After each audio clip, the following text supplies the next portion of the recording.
नमस्कार दोस्तों, जय माता रानी की। आज की ये कहानी है एक बाज पक्षी की।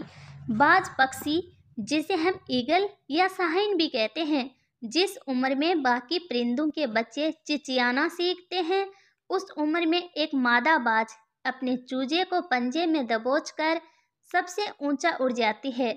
पक्षियों की दुनिया में ऐसी कठिन ट्रेनिंग किसी और की नहीं होती। मादा बाज अपने चूजे को लेकर लगभग 12 किलोमीटर ऊपर ले जाती है, जितने ऊपर अमूमन हवाई जहाज उड़ा करते हैं, और वह दूरी तय करने में मादा बाज 7 से 9 मिनट का समय लेती है। यहाँ से शुरू होती है उस नन्हे चूजे की कठिन परीक्षा।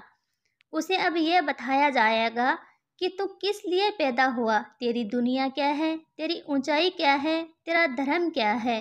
तेरा धर्म बहुत ऊंचा है। और फिर मादा बाज उसे अपने पंजों से छोड़ देती है। धरती की ओर ऊपर से नीचे आते वक्त लगभग 2 किलोमीटर उस चूजे को आभास ही नहीं होता कि उसके साथ क्या हो रहा है। 7 किलोमीटर अंतराल के आने के बाद उस चूजे के पंख जो कंजाइन से जकड़े होते हैं, वह खुलने लगते हैं। लगभग 9 किलोमीटर आने के बाद उनके पंख पूरे खुल जाते हैं। ये जीवन का पहला दौर होता है जब बाज का बच्चा पंख फड़फड़ाता है।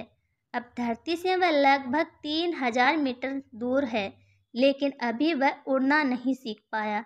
अब धरती के बिल्कुल करीब आता है, जहाँ से वह देख सकता है अपने इलाके को।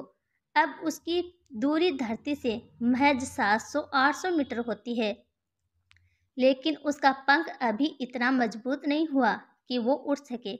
धरती से लगभग 400-500 मीटर दूरी पर उसे अब लगता है कि उसके जीवन की शायद अंतिम यात्रा है। फिर अचानक से एक पंजा उसे आकर अपनी गिरफ्त में लेता है और अपने पंखों के दरमियान समा लेता है।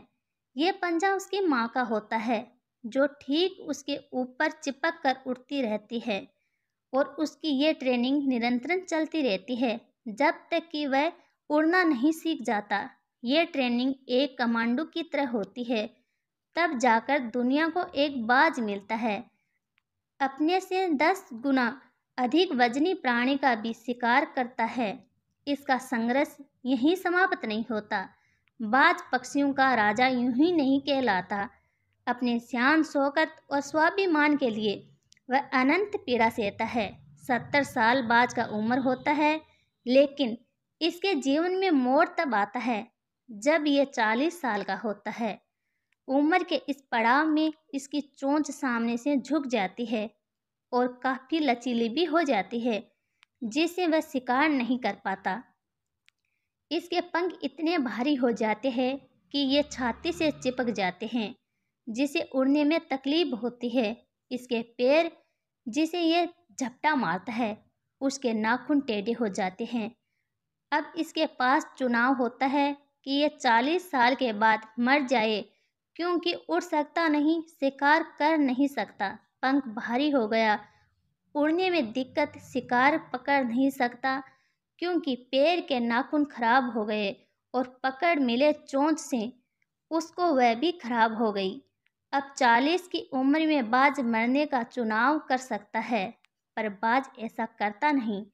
उम्र के इस पड़ाव पर बाज अपने इलाके के सबसे ऊंची चोटी पे चला जाता है और अपनी चोंच को पत्थर पर मार मार के लहूलुहान हो जाता है। बाज इस दौरान अनंत पीड़ा सहता है और अंत में अपनी चोंच तोड़ देता है। यही कहानी उसके पैरों के नाखूनों की है। वह अपने नाखूनों को पत्थर पर रगड़ रगड़ कर उन्हें भी तोड़ देता है। बाज को अपनी तपस्या का फल मिलता है और प्रगति माता उसे उसके चोंच और नाखून फिर से वरदान स्वरूप देती है। कहानी यहीं खत्म नहीं होती। अब बारी उसके भारी पंखों की होती है। अपनी नई चोंच से बाज अपने ही पंखों को नोच नोच कर जिस्म से अलग कर देता है। पीड़ा इतनी कि कोई जीव अपने प्राण त्याग दे, पर इतनी पीड़ा ना सहे। पर बाज अपने स्वाभिमान के लिए वह सब सहता है। करीबन 6 महीने बाद उसे उसके नए पंख स्वरूप एक नया जीवन मिलता है और फिर वह अपनी बाकी की जिंदगी उसी शान शौकत से जीता है। हिंदी में एक कहावत है, बाज के बच्चे मुंडेरों पर नहीं उड़ते। वर्तमान समय की अनंत सुख सुविधाओं की आदत व अभिभावकों के बेहिसाब लाड प्यार ने मिलकर आपके बच्चों को ब्रायलर मुर्गे जैसा बना दिया है, जिसके पास मजबूत टगड़ी तो है पर चल नहीं सकता, वजनदार पंख तो है पर उड़ नहीं सकता, क्योंकि गमले के पौधे और जमीन के पौधे में बहुत फर्क होता है।